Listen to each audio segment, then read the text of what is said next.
Welcome අදත් බලමු අපේ ඩේලි ඩෝස් එකේ මොනවද තියෙන අලුත් විස්තර කියලා. අලුත් නෑ මේක පොඩ්ඩක් පරණයි. නමුත් අපේ ඩේලි ඩෝස් එකේ තියෙන සීන් එකක් බලලයිමු. හිටවීමට විපක්ෂයේ දේශපාලන පක්ෂ රනිල් වික්‍රමසිංහ මහතාගේ නායකත්වයෙන් එක්වීමට සූදානම්ද? ඒ වික්‍රමසිංහ මහතාගේ නායකත්වයෙන් පැවති සාකච්ඡාවේදී තීරණය කර තිබුණේ අද පක්ෂ ලේකම්වරුන් රැස් වී නම් කරන සබිකින්ගේ නාමලේඛන. දැන් ඔහොම කට්ටියම එකතු වුණානේ. අපි බලමු එකතු වෙච්ච කට්ටිය ඊට පස්සේ කතාවට යමු.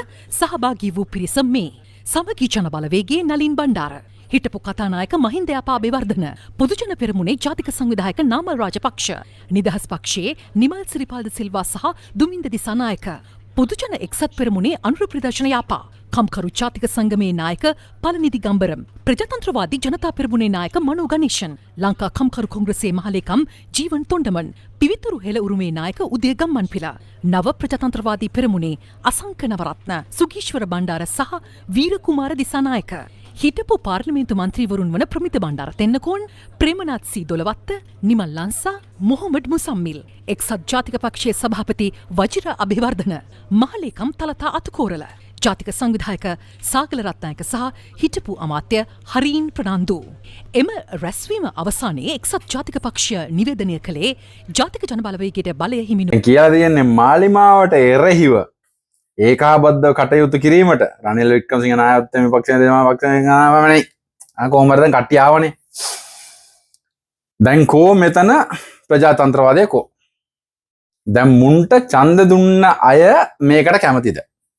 මට ඒක දැනගන්න ඕනේ ඉස්සලා මේ කොමන්ට් කරලා කියන්න මුන්ට ඡන්ද දීපු අය කියන්න මට මාලිමාගේ අයත් එක්ක දැන් වැඩක් නැහැ කතා කරලා මුන්ට ඡන්ද දාපු අය ඉන්ක්ලූඩින් මුස්ලිම් කොංග්‍රස් හොඳේ අපේ අනාථ වෙච්ච අපේ රවුෆ් හකීම් ඉන්නවනේ එංගට රවුෆ් ஹக்கீமுக்கும் ඡන්த போட்ட ஆட்களுக்கு சேர்த்து தான் நான் கேட்கிறேன். நீங்க எதுக்கு விருப்பமா? இப்போ நாங்க மாலிமாவுக்கு போட்டோம் ஓகே, எங்களுக்கு முஸ்லிம் காங்கிரஸ் வானம் உண்டு, ஏன்னா ரவுஃப் ஹக்கீமுக்கு விருப்பம் இல்லை ஓகே, அவனோட லீடர்ஷிப்புக்கு நாங்கள் விருப்பம் இல்லை. போட்ட කියන්න ඡන්ද දාපු ඔයාලා කියන්න මේ කරන වැඩේ සාධාරණද? මේකද ප්‍රජාතන්ත්‍රවාදය? මේකද ඔයාලගේ පක්ෂ දේශපාලනය? එහෙම ඇහුවොත් වැඩක් නැහැ, සත පාකට වැඩක් නැහැ. මගේ ශ්‍රී මුකෙන් කියන්නේ මේ පට්ටපල් බොරු ප්‍රවෘත්ති සිරස්තල දානවා. දැන් මමයි අරයයි ආයි අර කණ්ඩායම මේ කණ්ඩායම ඔක්කොම එක්කහුව වෙන්න සාකච්ඡා කරනවා. සජිත් මහින්ද රනිල් ඔක්කොම එක්කහුව වෙනවා.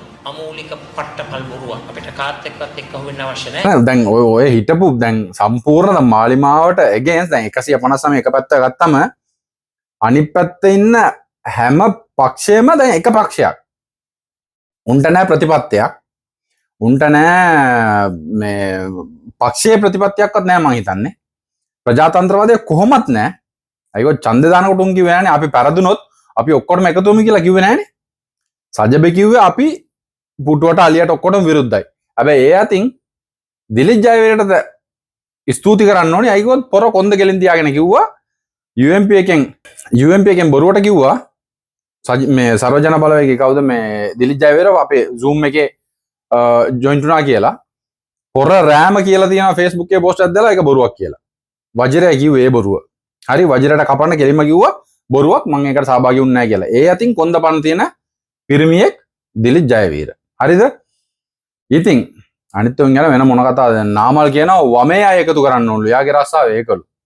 දැන් ආරක පෙරදුනා, හරි දෙවෙනි එක පෙරදුනා, හරි තුන්වෙනි එකක් පෙරදුනා. දැන් අන්තිමට අවිල්ලා තියෙන්නේ වමේ එකතු කරන්න. වමේ තියෙන්නේ ටොයිලට් එක වමේ ගියාන හරි ඒකට මේකට කියන්නේ විපක්ෂය නෙවෙයි, මේකට කියන්නේ විපක්ෂය කියලා.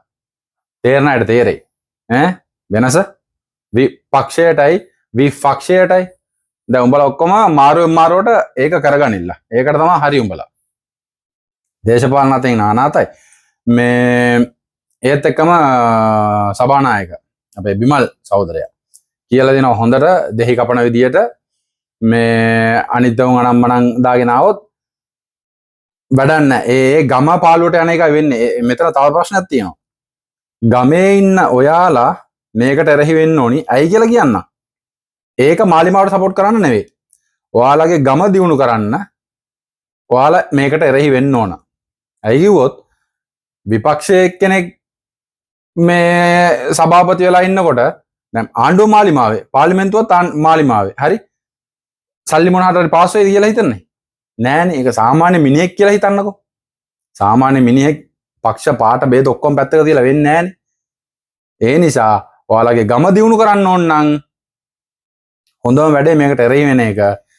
තියෙන පක්ෂවල තියෙන ඔයාලා ඡන්ද දාපු ගමේ අයනේ ගිහිල්ලා මචං අයියේ මල්ලියේ යාළුවේ කියලා කතා කරලා කියන්නේ මාලිමාවට සභාව පිටවන්න කියලා සපෝට් එක දෙන්න කියන ගම් වශයෙන්. එතකොට ගමට වැඩක් කරගන්න පුළුවන්. මගේ අදහස ඒකයි. හරි නිකන් ඕන්න නැතුව බල්ටි කාලා කරණම් ගාලා වැඩක් නැහැ. මම වෙයිට් කරන්නේ ජූන් 2 වෙනිදා වෙනකන්. ජූන් 2 වෙනිදාන් පස්සේ කොළඹට මොකද වෙන්නේ කියලා බලලා ඊටු ටික කියන්නම්. ඇයි කිව්වොත් දැන් කොළඹ මුජිබුර් රහමාන්ලා උඩ පැන පැන ඉන්නේ. උන්ගේ තමයි සභාපති දාන්නේ නගරාධිපති දාන්නේ අනම්මනම් කියලා. හරි ඒකත් බිමල් සහෝදරයා කිව්වා සර් තමයි මේ කොළඹ පුරපැතිනි කියලා.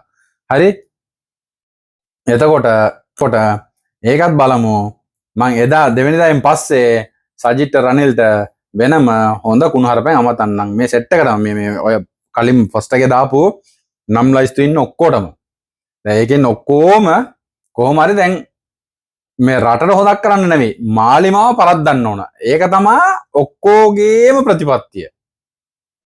very simple. මාලිමාව පරද්දන්න ඕන. ඒක තමයි ප්‍රතිපත්තිය. වෙන මොකුත් පක්ෂ පාට වැඩක්ම නැහැ දැන් උන්ට. කොහොම හරි මුන්ව පරද්දලා අපි බලයට එන්න ඕනි. අපේ හොරු ටික පාර්ලිමේන්තුවට ආයෙ ගේන්න ඕනි. කොහොම හරි අපි ගොඩ යන්න ඕනි. කොහොම හරි අපේ කොමිස් ටික දැන් ඊයේත් අර වාහන විකුණලා කීයක් ගත්තද? කෝටි ගණන් ලාභයි. නැත්තම් ඔක්කොම අපේ බදු සල්ලි වලින් අපි පට්ටර ගහලා උන් සැප විඳින්නේ ඒවා. රයිට්? ඒක තමයි ඇත්ත. එහෙනම් තවත් වීඩියෝ එකකින් හම්බෙමු. Daily Dose YouTube එකේ subscribe කරන්න. Thank you.